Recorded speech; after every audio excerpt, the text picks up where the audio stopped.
The overall goal of this experiment is to acquire the emission spectrum of a generated lightning arc.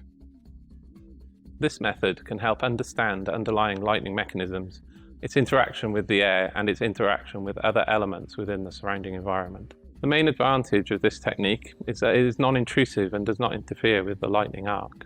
Helping me to demonstrate the procedure will be Chris Stone, the Lightning Laboratory Manager.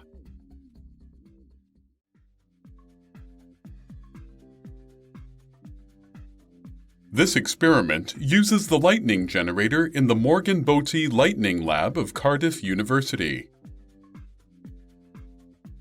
The lightning is generated within an electromagnetic impulse-shielded chamber. Inside the chamber, there is a lightning rig. The rig has supports for arc-generating electrodes.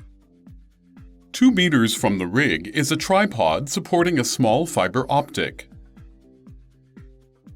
The fiber is collimated and directed toward the discharge region. The fiber optic conducts light to a second chamber on top of the first. Inside the chamber is a computer-controlled spectrograph system. The fiber optic terminates on the system's light-tight chassis.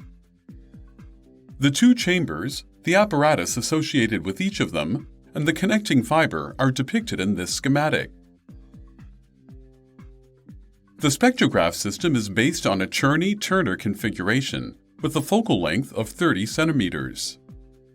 Light from the fiber passes through an adjustable 100 micrometer slit.